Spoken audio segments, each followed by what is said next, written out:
All right. Welcome back to the Forfeit Fatherhood podcast, a podcast for fathers by fathers, where we talk about the four pillars of fatherhood, which are faith, family, finance, and fitness. And today I have a guest with me, and I'm actually excited to have him on because he just recently wrote a book. And he's going to be a father pretty soon. So now we get to talk about like that journey and what that's like. So I know some of us have been fathers for a while and we forget sometimes, but it's always good to go back and talk to guys who are just about to embark on a journey. My guest today is Zach Farmer. Zach, how you doing today, brother? Good, Rod. Thanks for having me, man. Couldn't be a better day over here in Kentucky. So we're having a good one out here. Good. What's the weather like in Kentucky this time of year? This time of year, well, it's Kentucky. So today, as you can see, I've got some beautiful sunshine and it's not too cold, but tomorrow it could be snowing. It's wild out here. It's very different. Growing up in California, it's been an adjustment to live in Kentucky for the weather, for sure. So how long have you been in Kentucky? I got to Kentucky, I think about 5 or 6 years ago. I think I moved here around 2008 or 2017 with the purpose of getting out of the California real estate world. Like I knew I wanted to own a house one day, and I felt like if I wasn't going to be in the movies, then I was gonna do it somewhere besides California so I can get a house. There you go. Yeah. It's expensive to say the least. I mean, you get what you pay for, but I feel like sometimes we're overpaying. So there's other states where you can enjoy warm weather, and California is just a different animal, man. It is. But I do miss the weather, Rod. I miss it every day. Every day I miss 7 p.m., 78 degrees, walking outside. Yeah. Now I got to sprint to my trash can when it's freezing, so I don't have to get in a full garment just to go outside. Hey, but that keeps you in shape, right? You get those extra sprints in. I guess, yeah. I'll take what I have to. All right, man. So tell us a little bit about yourself. Give us some background on who Zach Farmer is. Yeah, man. I'm nobody too special, brother. I'm just a kid. I grew up in California, like I said, and growing up there was fun. Kind of played basketball in high school. I was all right, played on the team, had fun, did a good job. Got to college. My dad actually asked me to go to college for 1 year. My dad was a Marine in Vietnam. And he kind of just really, really wanted me to go to college. He didn't want me to join the military. So we made a deal, and it was, if he helps me through my first year of college, helps me financially, and I still don't want to do it, then, he gave me his blessing. So I did 1 year exactly in college, and then I took off, Rod. I just wasn't for me. I kind of, I have ADHD. It's hard for me to focus, and I grew up watching all those movies, The Mummy, and just all these action movies, and I just wanted to go and be a soldier. I knew I wanted to do it when I was a little boy. Plus, we are our father's sons, So my dad was a Marine. That's all I wanted to do. I thought he was a hero. So I joined the Army. I was in the Army for about 3 years, and after that, I was a contractor for a pretty long time for the U.S. government and other entities, and then kind of looked over at my wife one day, and when we kind of first started, and I knew that contracting wasn't a life that you could do if you wanted to have a family, and I knew I wanted to have a family, so I hung that up. Started looking for work, found a job as the director of security operations at Toyota, and from there went as a COO of a private security company in San Francisco called ESP Pros, a great company, but just kind of still wasn't scratching that itch of my purpose and what I wanted to do. So, I spoke to my wife and I told her, hey, our finances might change a little bit. It's going to be a little different, but, you support me leaving the security world as a whole and trying to get involved in something that mattered for my soul, my faith, my life. And she supported me, man. And that brings me to the Fatherhood Initiative, where I work now, where I get to serve fathers every day of all walks of life. I'm working with the fathers who make six figures, who just lost track of time with their family, all the way to, maybe you're re-entering out of the criminal system and you want to get your Social Security card back and you want to get an apartment. It doesn't matter where your walk is. If you're a father, I'm here to help you in any capacity that you need. Awesome, man. Awesome. We need brothers that are doing that work, because I know it's a lot of guys out here that are struggling trying to do it on their own, or trying to figure everything out on their own. And there's definitely something to say about needing help, that we as guys, we shoo away from getting help. And but there are organizations like the one that you work for that are out there to help guys, and I appreciate you stepping away from your career to take on some more fulfilling work. That's awesome, man. I want to go back to the first thing you said. One, you said you're no one special, and that's not true. You definitely are. You're a hero, still a hero. You're working with fathers. That's awesome. You wrote a book, which I'm sure we're going to get into. So nothing short of amazing in and of yourself. So you need to stop that negative commentary. But I do want to ask you though. You say your dad wanted you to go to college. Is there a reason why he didn't want you to get into the military? Did he tell you? Yeah, when I was a young man, I think my dad didn't share too much of his military experience except for the kid friendly parts, which of course that's what you would do. And Right. when I was younger, around 18, I kind of was confused. Like I almost kind of was like, man, what a hypocrite! You went to the Marines. You look at you. You're doing good. Like you've shown me such a strong work ethic. You've been such a good father.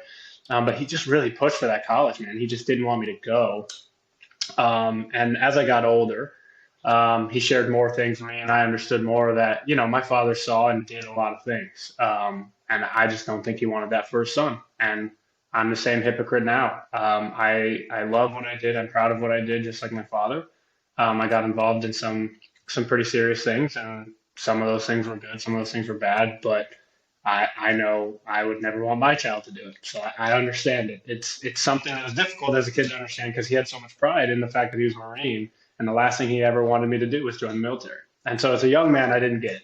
But when I got older, I realized that he wanted me in a building going to work safely because I was his son. He wanted me not Right. in an environment where I could get hurt or anything bad could happen to me. And so he pushed to the fact in which he at the time he had just kind of got his second bout with cancer.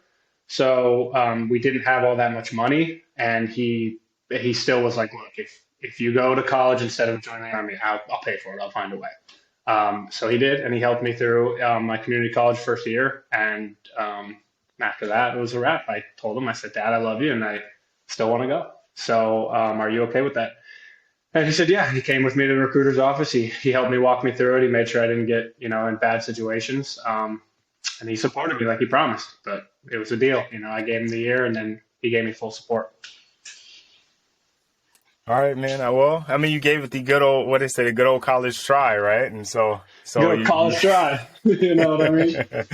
Yeah. And I'm not advocating for anti-college. College is it's a good gig. There's some people who need it, some people who don't. Some people it helps. You just got to do what's best for you, man. I'm not anti-college. It's good to get your education. Yeah. What were you, if you had have stayed in college, what would you have majored in? Did you even get that far in the thought process? I did. If I was going to stay, because I believe, if I'm going to give it a try, you got to commit. So I did do the whole thing and picked my major. I wanted to do psychology, actually, which I enjoyed. Psychology and sociology were the two that I picked that I was going to pursue, which I guess wasn't really the try because I kind of knew that the only job for that afterwards would be a therapist or a professor. So, Yeah. but I was happy to do it. That's what interests me, still interests me today. And ended up getting an education in it through the military anyway, helped me do a lot of my work. So it was good. Nice. Yeah, psychology, believe it or not, I mean, as you're going to be a dad soon, that's going to really come in handy, right? Yeah. Like just understanding the thought process, the growth of a child, the transitions that they go through, the transitions that you go through, being able to kind of process that and be there and be effective. There's so many different things that we can take from our life to add to our fatherhood gumbo. Like there's so many different things we could throw into that. And I think it's important that we reach out to other things that don't seem like they align. Like, yes, there's a psychological part of being a father. Like you definitely need to have that that skill set. There's also the physical part of being a father. There's the emotional part of being a father. There's all these different things that go into it. And I think a lot of times we look at fatherhood as sort of one dimensional, right? We kind of see what an example of a father is, and we try to fit into that mold, but it's really so many different layers. There's so many different ways to father that you're going to go through. Like there's going to be periods of time where you have to be the tough, no nonsense father.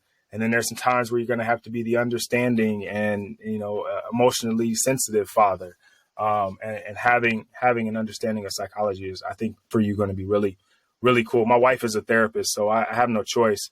And honestly, I consider psychology too. My first couple of years, I was going to school for pre-med. So I was like, do I want to be a doctor? Do I want to be a psychologist? I did not want to deal with people's problems emotionally. Yeah. So I was like, all right, I'm going to go deal with people's problems and, fix people as a doctor. And then I didn't do either one of those. So, it's all a part of the process though. So I appreciate my experience in college as well. And let me ask you though, you wrote a book, and I want to talk to you about that, but matter of fact, let's talk about the book. So you wrote a book. Why don't you tell us about that? Yeah, I wrote a book. It's just called Superdad. It's not a big involved autobiography by any means. It was just a book, kind of a passion project. I wrote about my father. It kind of shows the impact that a father has on son and how that growth kind of shapes you and how we as children always see our father. I'm a 30-year-old man, and I think of my father every day. Before he passed, unfortunately, I called him every day. I called him about questions when I bought my first house because I had no idea what I was doing.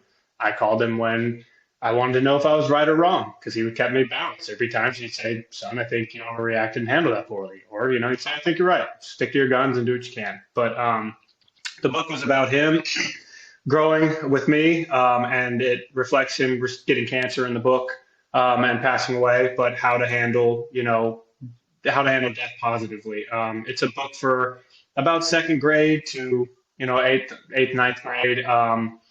Nothing graphic, just a kid's book that shows light pictures and how to deal with a loss in a positive way when your father's gone. That it's not all bad. God has his ways and he has his reasons. And death is a hard thing, but there's always something beautiful that can be had. Yeah, that's awesome, man. We I've talked about this a couple times before. It's like we talk about fatherhood and we're trying to be the right father, trying to do all the right things, trying to have all the answers and all these different things. And it's kind of a short-sighted view. Am I going to have the right answer at this moment? When the reality is that fatherhood is an eternity, right? You're a father forever. Like your dad is still your dad, no matter what. And we don't really know if we're doing a good job or if we've done a good job until our child is at least an adult, right? Because as a kid, you're going to make kid mistakes. And so you can't really evaluate, am I doing a great job? I feel like I'm doing a good job, and I'll judge that on a day-to-day basis. But when my daughters are in their 30s, if they're successful in doing things, quote unquote, the right way, then I'll have a better idea of the type of father I was or how good of a job I did. And I think the book and you having the courage to write it, I think is a testament to how good your father was for you or how impactful your father was for you. Because as a grown man, you went back and wrote a children's book to tell other people about how good a father is. Right. And that's the kind of thing that as a father, if we make it that far, we make it all the way to the end where our children can tell other people of how great we were. And that's one of the reasons I want to be like a grandfather. One, because I think it's cool to be a great grandfather and be like the old, patriarch of the family, right? Like the old, we going to grandpa's house or great grandpa's house. Like, I think that's just a cool thing. Go old gray beard or whatever. And I just, all I say is wisdom. Only smart things come out of my mouth. But I want to be able to look back at my family tree or that lineage that comes behind me and be like, oh man, did a good job. Right. I think one of the worst things for me would be not seeing that, right? Not being able to see how great they become or potentially could become, or not to be able to be there to give them the advice I think they need or the advice that they maybe want. And so I think, that again, your book is a testament to what your father meant to you, and the kind of job he did with you, right? Especially calling him Yeah. Superdad. Yeah. He was, it was great, man. My father was a good man, very stoic. He kind of just he was always there for me. He made the right choices. What I think is most important is he supported me in every way that he could, and he gave me lots of reality checks. He gave me lots of understanding that sometimes you do your very very best and it doesn't work out, and that's okay too. He told me sometimes you'll give everything, you'll give your all, and it doesn't work out. But you have a father who loves you, you have close friends who love you.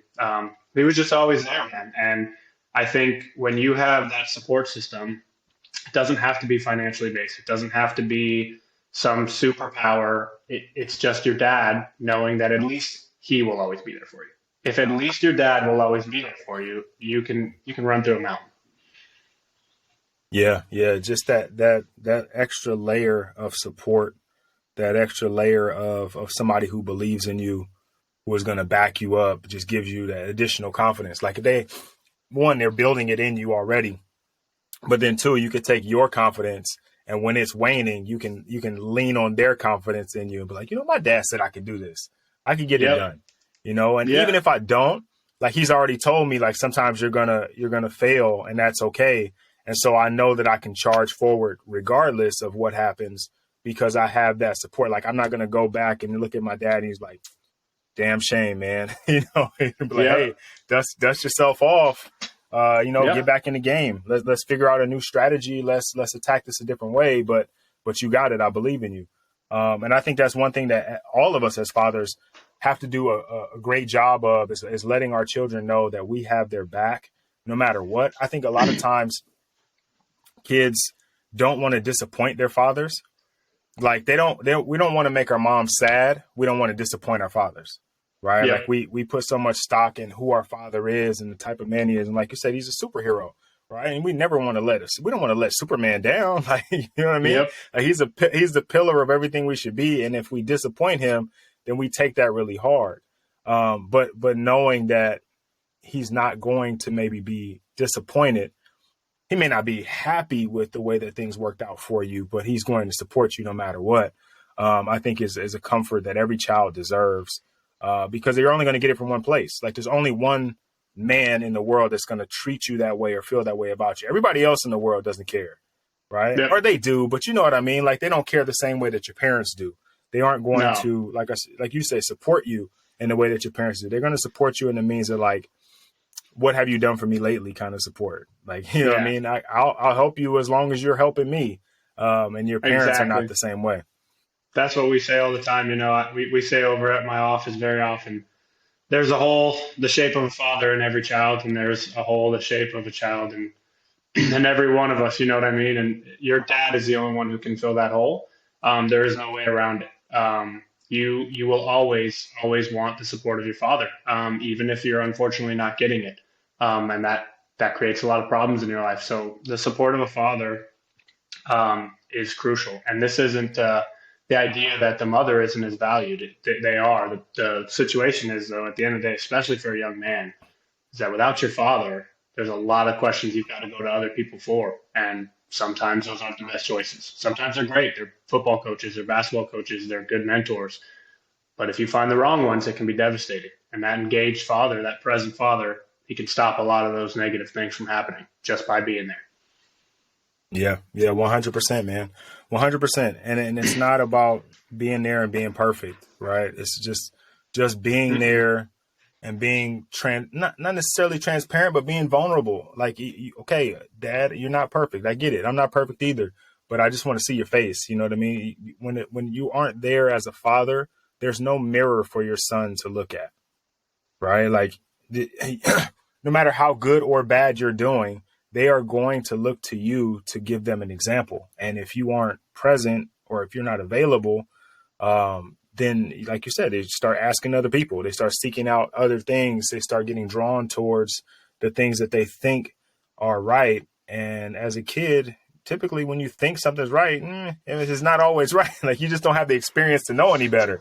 Right? Like Yeah. this just looks really cool. It's exciting. It looks like, okay, I'm going after that. Fast cars and girls and all those things, right? And they're fun for the meantime, but then we all learn as adults that maybe we could have made some better choices.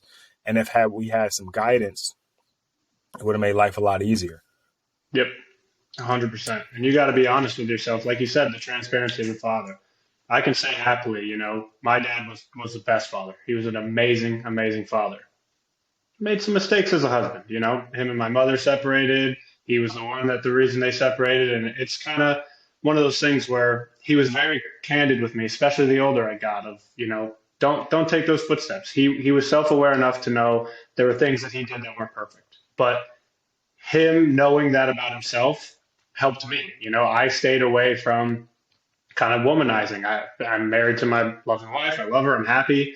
And I did that because my father had that struggle. My father struggled with that. And so I saw that as a young man, and he knew that, and he didn't want that for me. So instead of trying to get me team liking women, he told me what he didn't like about himself. And then what he did like about himself, I gleaned from. I took the good and I listened to the bad. He kept me at bay of thinking he actually was Superman so that I didn't do everything that he did. Because like you said, as fathers, sometimes we're doing our best, man. We're going to make mistakes. You can't be perfect. You can't do everything you think you're going to do. I already, as an expecting father, have so many things I think are going to go exactly my way, and I'm sure they're not going to. So that's just how it is.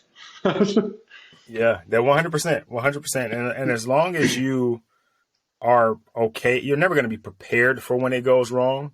Right. But if you have an idea of, it's going to be okay, we're going to figure it out, because you always do. Right. Like you've already survived your worst day ever. Right. Like every time you had like the worst day possible, you woke up the next morning.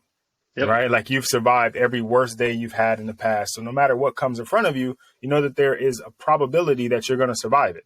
Right. Like it's possible, right? And so when you're faced with those things, you're able to kind of overcome it if you have the understanding of, this too shall pass, right?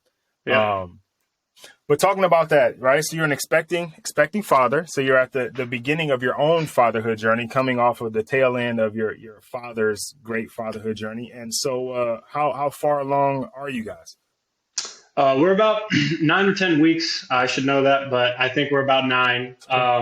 And I know some people, that's pretty early, but I kind of go off of the faith of the Lord. There's a plan for everything.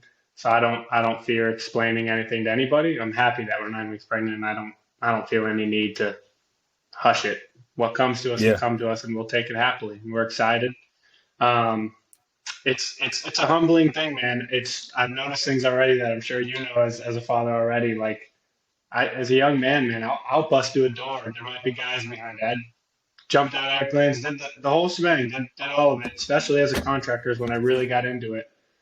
And I always had some fears, but it was just something I could muster, I could do, and I always pushed through it.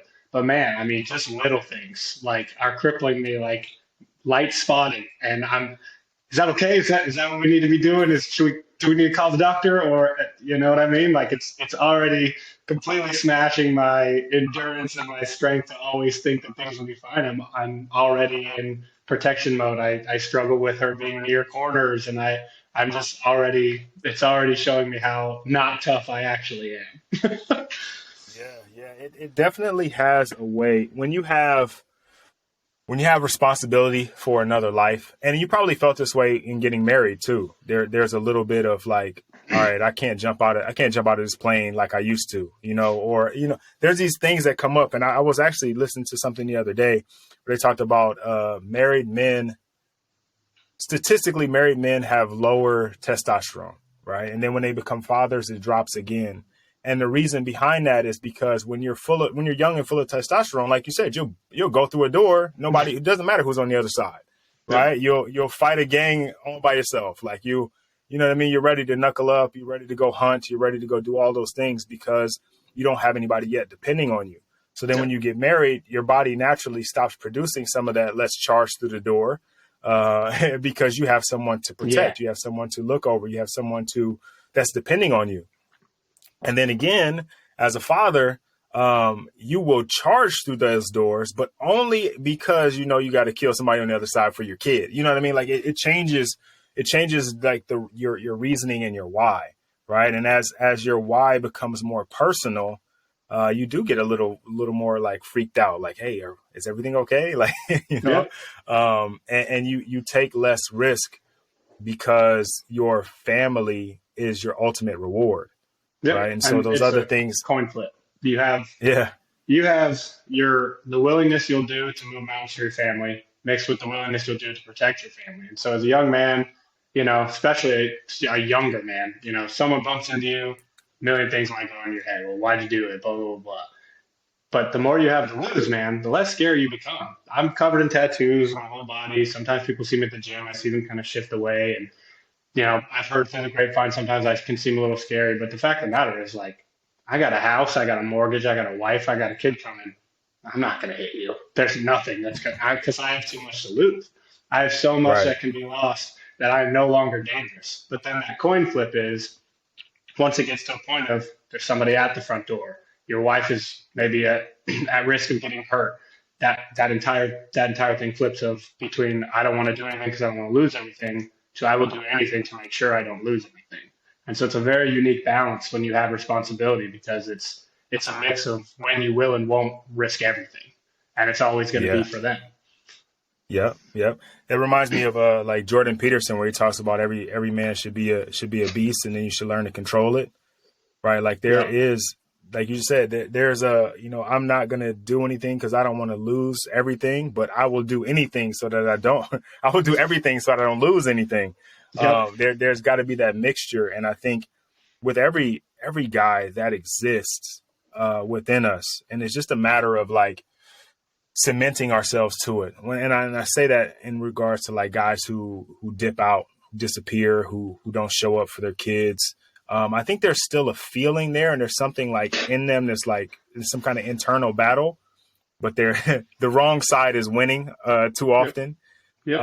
And it's like kind of like those guilty pleasures or just the freedom, because there is a little bit of like responsibility is pressure, right? Oh yeah, Responsibility can cause anxiety. Responsibility can cause worry. When you're responsible for another person, multiple people, and their survival, it is pressure, right? It is stressful, but it's also fulfilling and it's also rewarding. And I think a lot of times the focus gets put on the pressure and not what comes with that pressure, right? Because there's only pressure because it's so precious. yep. Yeah. You don't want to So lose a lot of that that that life that they give you, that they bring you, is so motivating. And it can be the exact opposite of motivating depending on your circumstances in life, right? That's why your willpower and your kind of resolve is so important. And when you look back into a lot of dads who aren't currently there, you kind of take a look in their history. A lot of them didn't have dads, didn't have a present dad, and it's kind of one of those things where you do what you know. And yep. unfortunately, if that's what they knew, that's what they did. And it's really about breaking the cycle, man. It's about finding that wherewithal within you to say, hey, look, I know that X, Y, Z happened to me, but this kid right here needs me. So if that means I got to take baby steps and that means I'm with him every weekend till I can figure it out, then fine. But you can't have that fighting voice in your head that says, well, if I can't be the best dad, I should be no dad at all. You gotta cut that, and you've got to do what you can to be back with your kids, even if it's 10 minutes a day. That can build up to every day, but it's got to start somewhere, and it's got to start with you deciding you want to be there for that child. And it's Yeah. difficult, And like you said.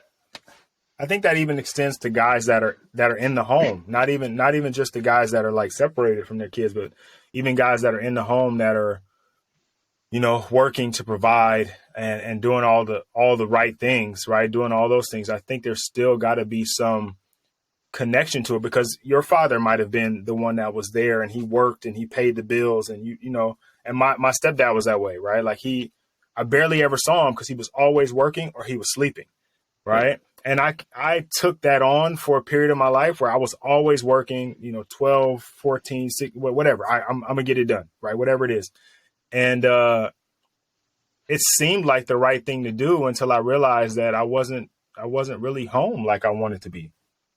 Right. Like I was there and I was intentional about the time that I spent, but I didn't realize how much time I didn't spend and Yep. how important that was. And then they, like I said, they start having side conversations. My wife and daughters would be talking about stuff like it was an inside joke. And I'm like, bro, I live inside. I'm inside. I'm in this circle. How do y'all have jokes that I don't know about? Like you guys are talking about stuff that happened, over the last week and I don't have any idea. Like I just Yep. show up on the weekends after work and I'm like, all right, let's go do fun stuff. And I realized that they were missing me and I was Yeah. missing them. And so it Yeah. does, even if you're present, it starts with like that undistracted, phone down, TV off, like one-on-one or, small group if you got like a little village of kids. Yep. Yep. That time where you're just present with them. And it doesn't have to be a lot initially. You obviously want to build to it. But if you're like a busy dude and you're working like multiple hours and you work overtime, if you take 15 minutes of undivided time, it's huge. It Yep. pays huge dividends. And then you can just build on that as you find more time. But I Yeah. think it's And really important. the more pride you develop in yourself as a man, right? I don't speak for women, I'm not a woman, but I do know that women, they want love, they want care, they want things like that, right? Well, as a man, if you have respect and you have pride, you'll pretty much do anything. And so that comes to that pressure that you're talking about, is that when you're doing well, when you're dividing your work life balance good and you're making the finances you want to be there. You got all the energy to be with your kids. You can stay up after a long day of work because it's on track. It's when it gets off track is when you start out, I'm not getting the respect around the house maybe that I like, or I'm not feeling so much pride in my work and I don't really like it and I'm feeling underpaid. All that starts to stack on a man because a lot of his identity, unfortunately, sometimes comes from his work. And that's one, not healthy. Your identity should come from who you are, especially as a father. But it's difficult, like you said, that pressure that you feel, you're one day away from I got laid off. Now all of a sudden that joyful life that you had, it's got some adversity in it. And you got to now decide how you're going to handle that. Are you going to crumble or are you going to go do something that you think is the best case scenario? And that means maybe figuring something out. And that balance of making sure they feel loved, cared for, and there when you don't feel pride in who you are or what you're doing, that's where it becomes very difficult, especially for men.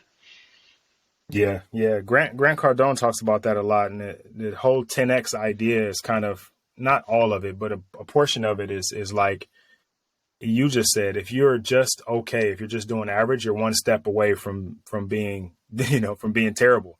And so the idea is to try to 10X your life in all ways so that even if things aren't going your way, then you can fall back, but still be ahead of average, right? Like Exactly. if you're 10 times, 10 times the man you were yesterday, if you fail today, you're still 9 times more than you were. You know what I mean? Like Yeah. there's this idea of if you're just living on the edge, there's more pressure, right? Because any one thing, an argument with your wife, something happens at work, you don't hit your alarm at the right time, you end up late and you get written, like anything could derail your happiness. And so it is important to like you said, take more pride in what you do and 10X it and push yourself to try to get to the best level as a man you can be, Yep. because all those other titles on top of that continue to rise with it, right? Like if Yep. I'm a great guy and I'm doing everything I can to build myself up to be a great man,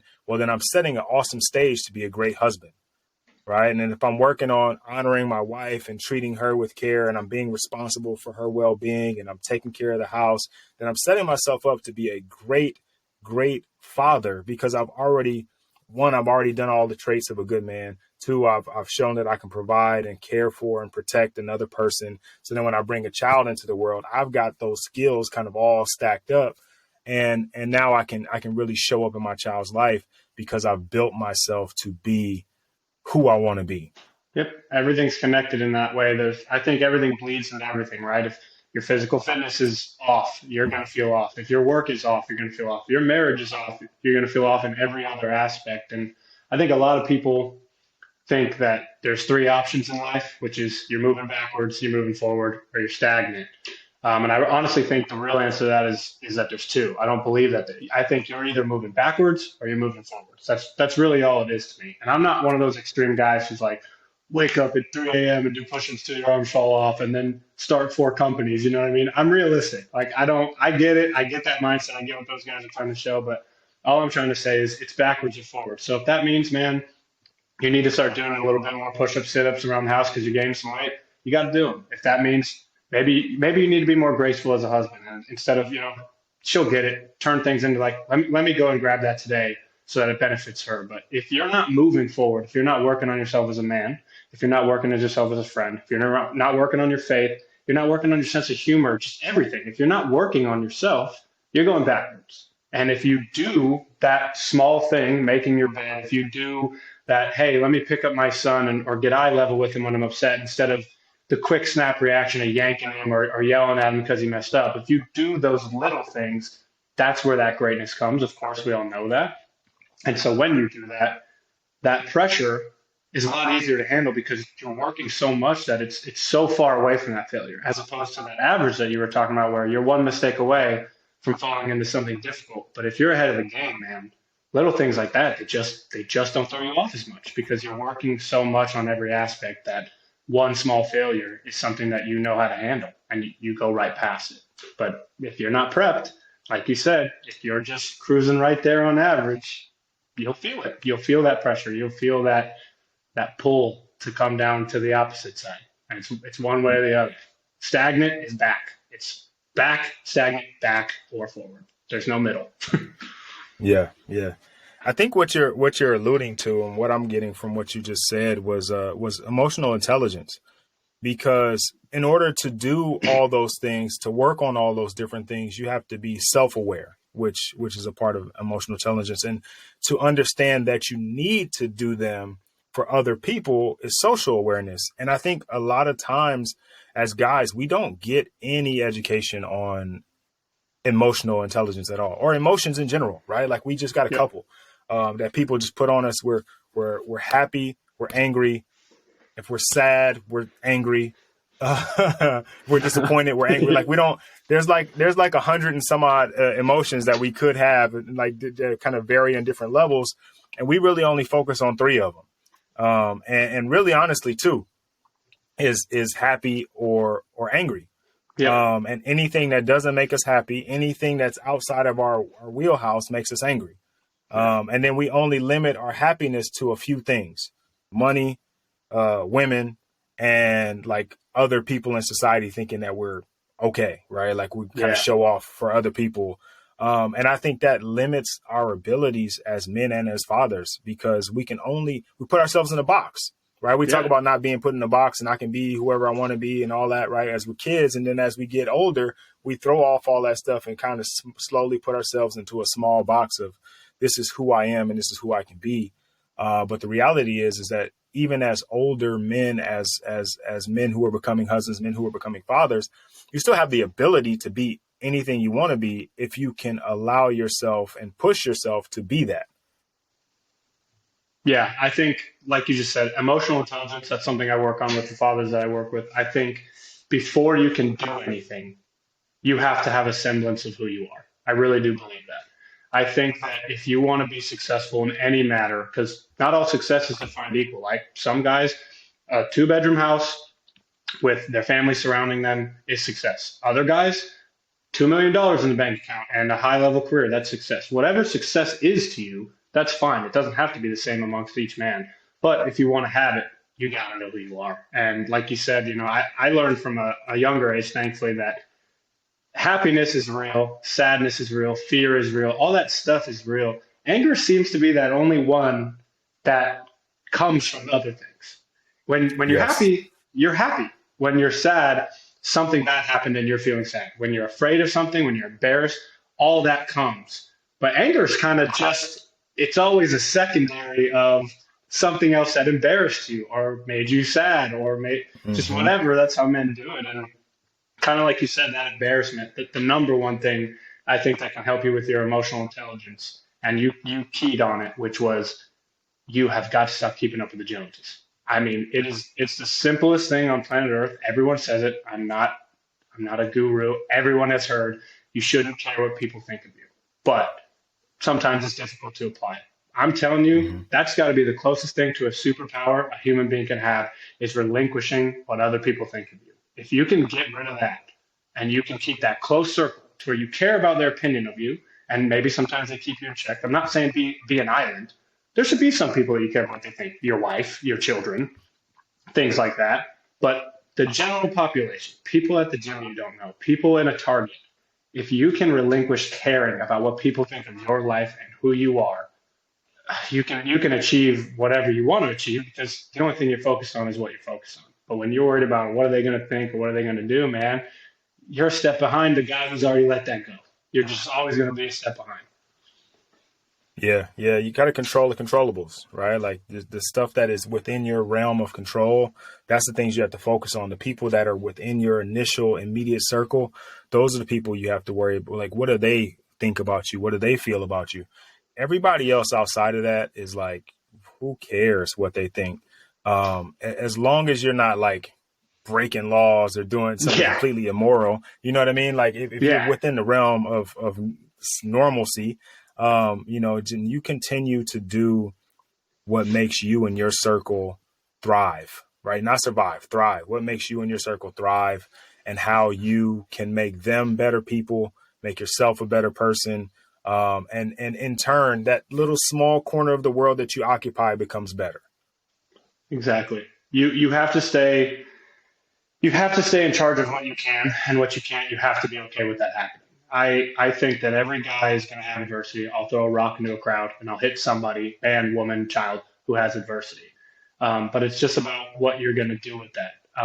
And I'm sure you've heard the man in the arena, but it's like, okay, so you failed. Other people didn't try it. You know what I mean? Like that's the kind of stuff that happens. I'm by no means an author. I'm by no means a writer. There's going to be some people who don't like the book, but I wanted to do it because that's what I wanted. I wanted to do something for my dad. And you've got to kind of jump into that pit of, am I going to do this for me or am I doing this for the community? Is it the community? I want them to see me doing things. Do I want to seem like I'm doing cool things? Or is this what I would have done if there was nobody else on planet Earth? If everyone on planet Earth disappeared tomorrow, what are the things I'm still going to do? Am I still going to work out? Am I still going to work on myself?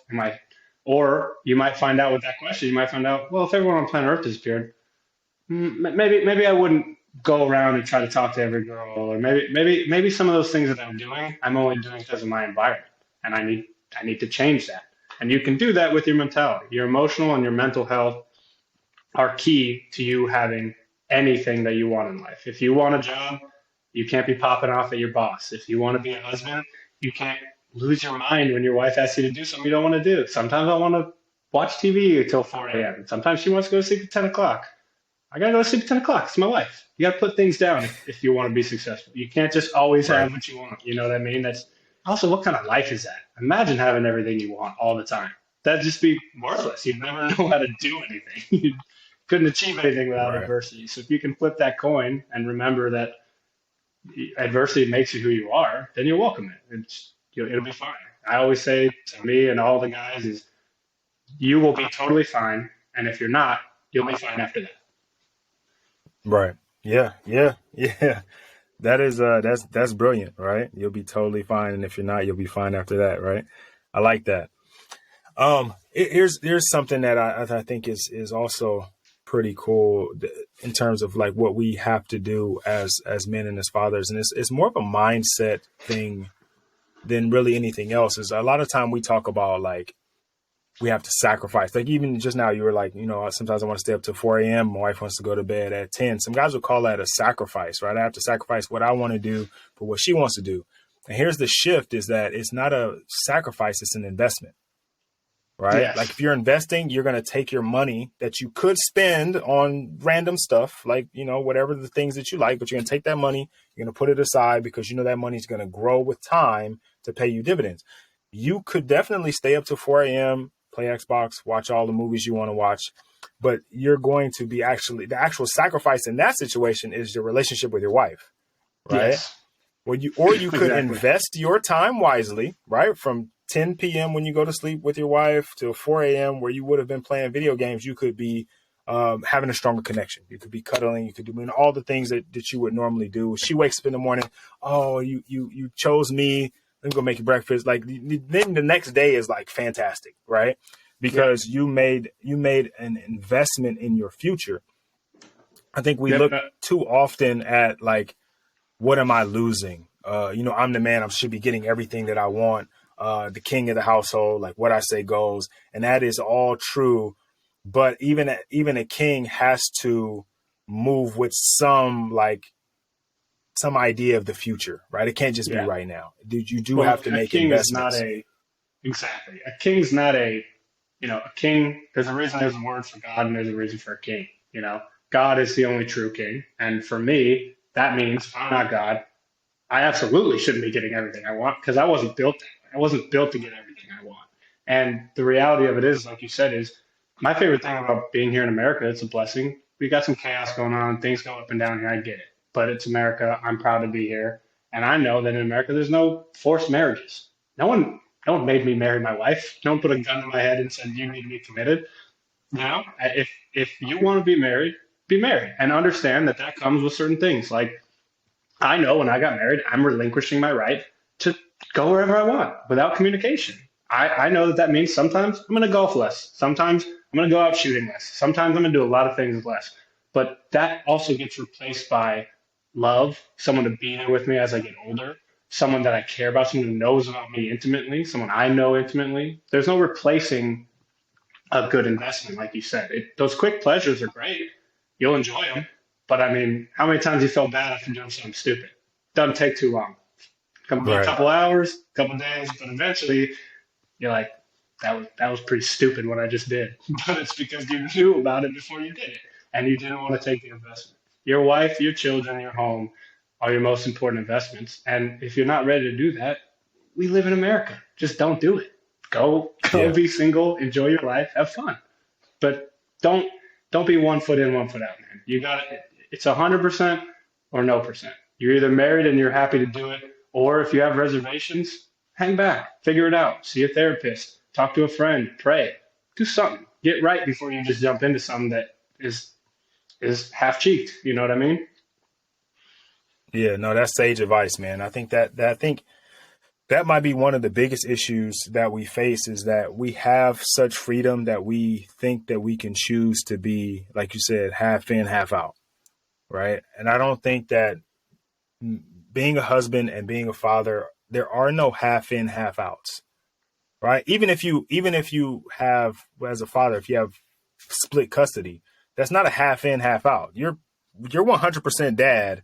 You just Yes. only get to see them for half the time. But even in that time where you're not seeing them, you're still 100% dad. There's not like you don't get to be two faces, right? You don't get to be like this whatever when the kid isn't around and all of a sudden you're going to flip a switch and be super. That's not how it works.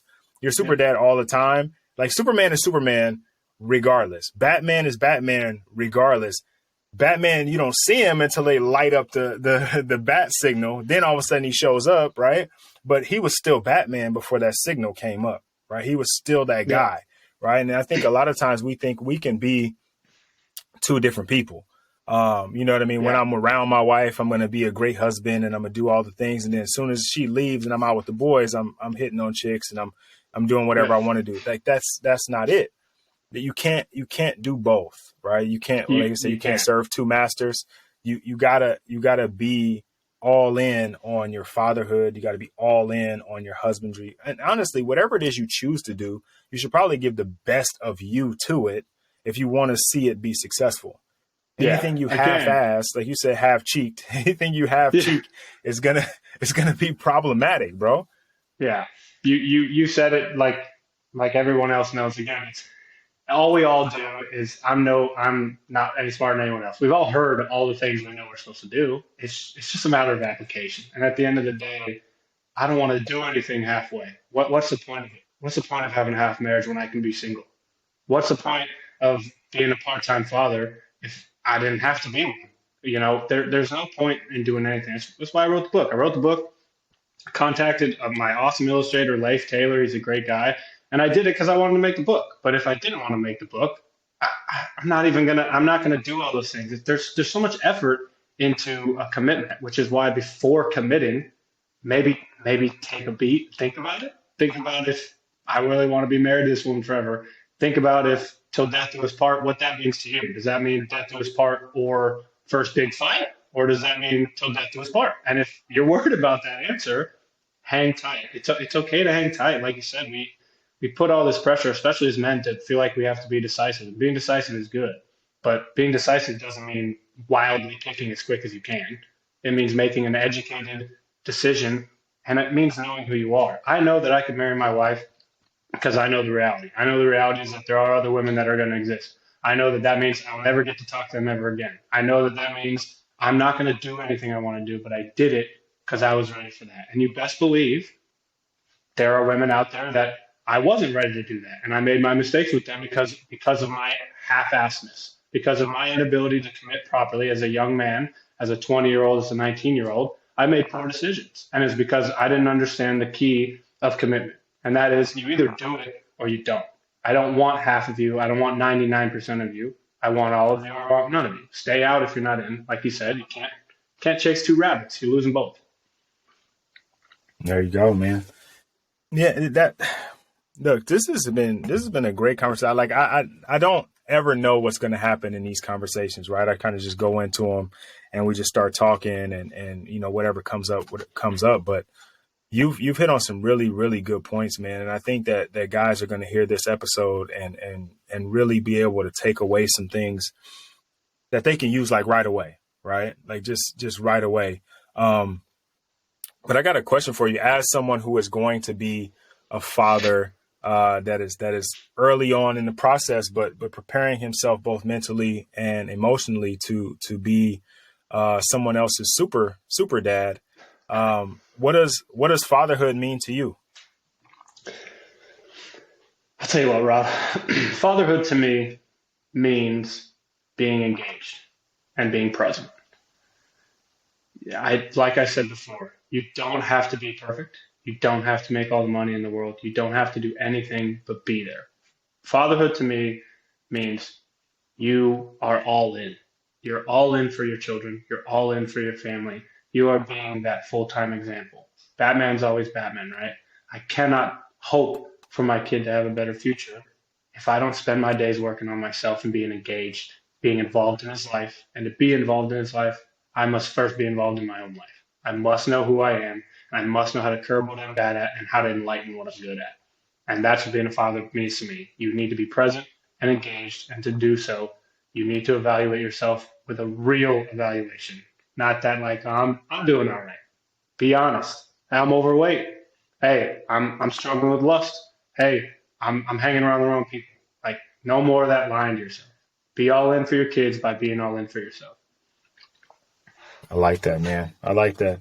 Like we talked about Batman, and when you're saying that, I'm thinking about because in the Batman movies they don't really show you what Batman is doing in between fighting crime. But like Iron Man, you do get to see a little bit of it, right? And I keep using superheroes because superheroes are cool. But like Iron Man, in between him showing up and shooting the little lasers from his arms and all that stuff, right? You get to see him working on other things. Like he's working on perfecting his suit, or he's working on perfecting little parts of himself. He's working on whatever the next thing is. And I think as fathers, we are going to be called to show up and father like we need to be. But in the meantime, right, in those down times where we don't have to put on our fatherhood cape, we definitely need to be working on tweaking our hearts, tweaking our past traumas, working on our fitness if that's our thing, working on getting rid of our vices if we have them, working on, again, setting a better foundation for that fatherhood to shine. In what I would say is the downtime or the off season, right? Is we got to be preparing ourselves for the season, right? And fatherhood is an 18 game season with a tournament in between, and like there's like all these different parts to it. There's a Super Bowl and a World Series, and there's all these different things that come up. But if you're preparing yourself and you're training yourself, then when those big moments come, you'll be ready for them. Yep. What are you doing when no one's watching? We all know that phrase. Yeah. What are you doing when you're alone? Are you working on yourself, or are you scrolling through Instagram all day? Are you working on yourself, or are you hoping that you were doing something that you weren't? What are you doing when no one's watching? Are you getting better for your kids? Are you getting better for yourself? Or are you doing nothing? Right. And I don't think that when you're working on yourself and you're getting better, and people, you may have heard this before, there's no one says I regret that workout, right? Like when you're doing things to better yourself, to improve yourself, it is an investment of your time. But I don't think you ever look back at that time and go, dang, I should have been doing this, or I could have Yeah. been doing that. Whereas like No. scrolling Instagram, you get caught up and you go down a rabbit hole and you wait and you come back to life 30 minutes later, like, damn, I just wasted 30 minutes. Yeah, you see some guy playing guitar and you're like, man, I wish I could play guitar. And you watch 2 hours of an Instagram video of someone playing guitar. You could have learned. Right. You could have picked it You up. could have picked it up. Yeah. You know? Yeah. Yeah. So that is definitely important to note. I got another question for you, two-part question. I know you're not like an author by trade, but you are an author now. And so you're going to write your second book. The first one was about your dad. The second one is going to be two dads. What do you want them to learn from your book? Well, two dads, if I were to do something that was supposed to be for dads, it would be to remember that they're looking up to you more than you know, especially the young ones. The young ones who they can't speak as well or as fluent as us right now having a podcast. They see what you're doing, especially when you think they're not. They see your reaction to your friends. They see your reaction to your wife. They see your reaction to people in public you don't know. They see you snapping at the waiter. They see you getting frustrated in the car when somebody cuts you off. They see all of that, and it develops in them. So what do you want your child to see? What kind of role model do you want to be? That book would be for remembering that your child, to a certain degree, will be an outcome of you. How's that going to feel when they're 20? I know they're 5 now. I know it's hard to think the long game. How's it going to feel when they're 21 and you hear them call a girl a B word because you overheard them saying that to somebody or saying it to a girl in your life? How are you going to feel when you see them beating up on a kid who was defenseless because you go around angry and punching on people? You're going to feel bad about that. You can act like you're not going to feel bad about it, but you will. What's your kid going to see? Who are you going to be? And it's really that simple. That's why it comes back to that discipline that me and you talked about. It's hard, man. It's hard to keep your cool when you're frustrated, especially as a guy who got all this power, got all this anger in you. But that's not what it's about. It's about grace. It's about forgiveness. It's about doing everything you can before you have to do what you have to. Yeah. Yeah. I think we don't realize that everyone is born a visual learner, right? Like, because as babies, we don't understand the language. We may start to understand or get familiar with the voices first, and then eventually words start to make sense. But the first way we learn is through what we see, right? Kids or babies see you do certain things, and so they start to mimic it, right? Like when you start waving, eventually your kid starts what, because they learned that's not something you said. And so visual learning being the first way that we learn is one that stays with us forever. Some of us, start to become learners in other different ways. Like we may be more of an auditory learner as we get a little older. We might be more of a physical learner. Like I got to do it in order to learn it. But all of us have some significant visual learning experience. And so what your kids see from the time they're born until, like you said, 20, they are in some degree visually learning who to be from you. They're learning what an adult is from you, from what they see in you and what they can see you doing. So that's a super important one, man. That's going to be a good book. I'm not pushing you to write it, but I'm just saying that's going to be a good book. Yeah, we'll see. Maybe some fatherhood gives me some more creative sparks. Yeah, yeah.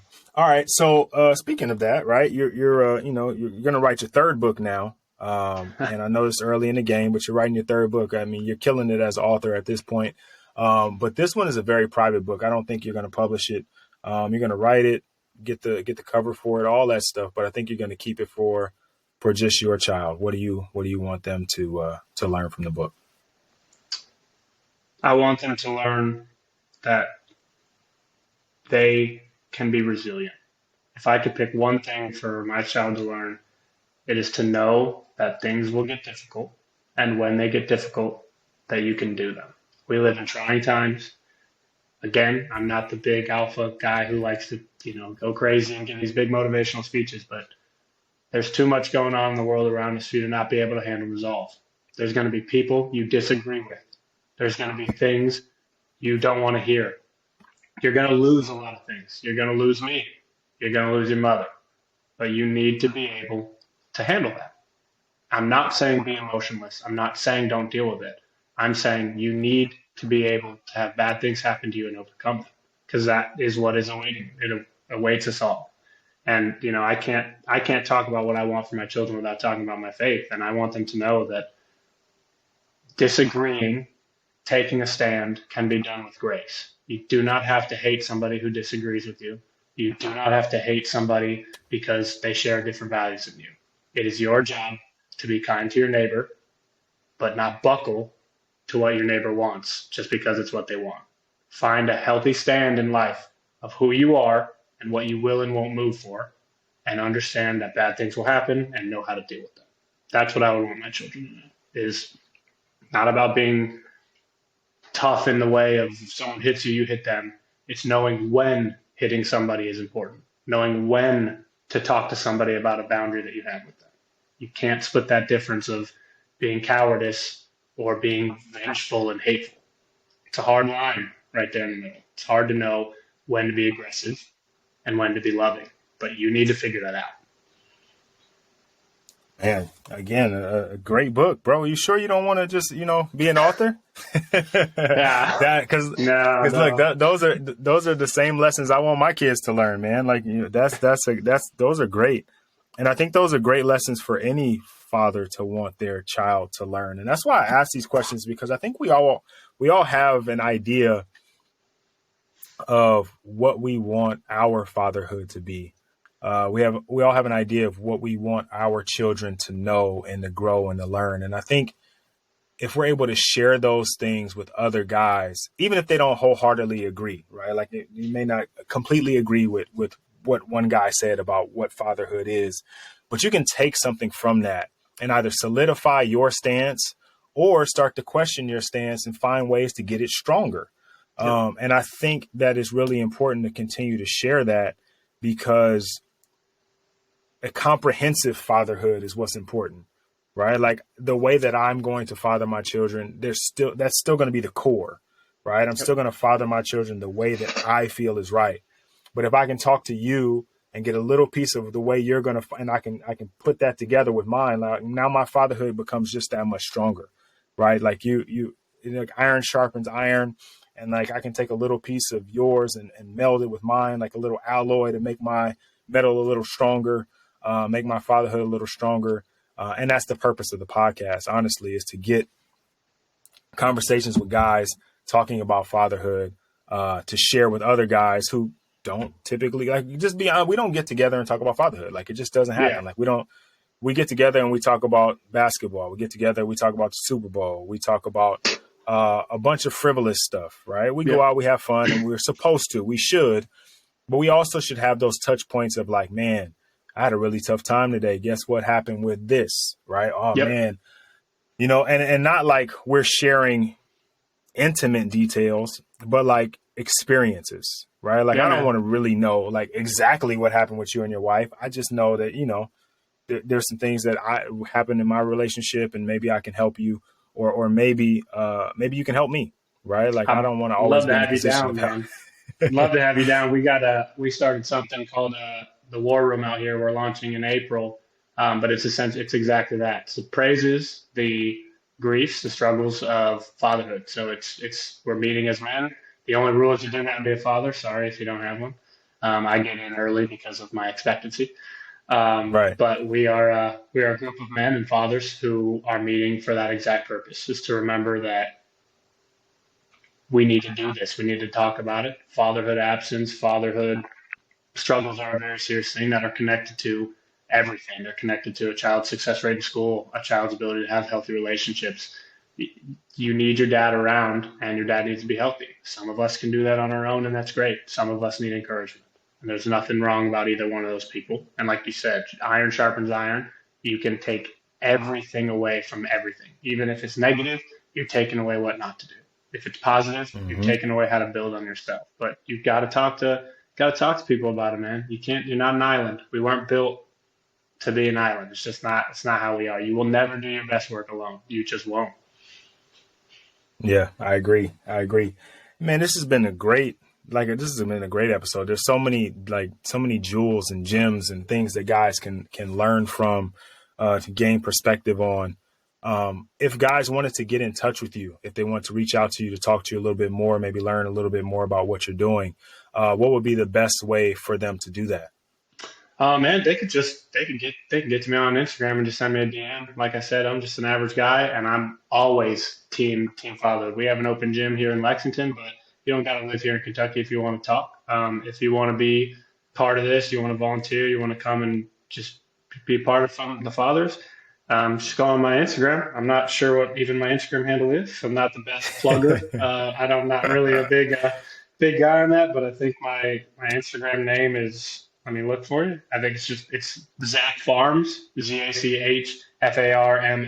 It's a picture of me with my book that I just wrote. Shoot me a DM if you want to talk dads. If you're struggling, man, I work with a lot of veterans too. Mental health awareness. Like, you just want to chat, chat. I got time for somebody who wants to talk something positive. Awesome. Awesome. Do me a favor. Hold the book up again, like in front so everybody can see it. Oh yeah. Put it right in front. There you go. All right. And then if we're trying to get the book, we're trying to find the book, where will we be able to get that at? Yeah, that's just on Amazon.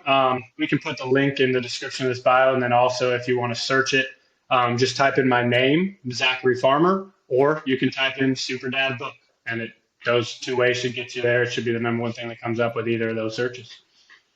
Awesome. Awesome, man. Look, I appreciate you taking the time to sit down and talk with us. Like I said, this has been a great conversation. I've really enjoyed talking to you and learning more about you. And like I said, man, I tons of teachable moments, tons of things for guys to walk away with. And so that makes me happy. I feel like this episode is going to help someone in their fatherhood journey, man. So I really appreciate it. Of course, Rod. Thanks for having me. It's a fun time. I'm always pro. I'm pro dad. Love talking to dads.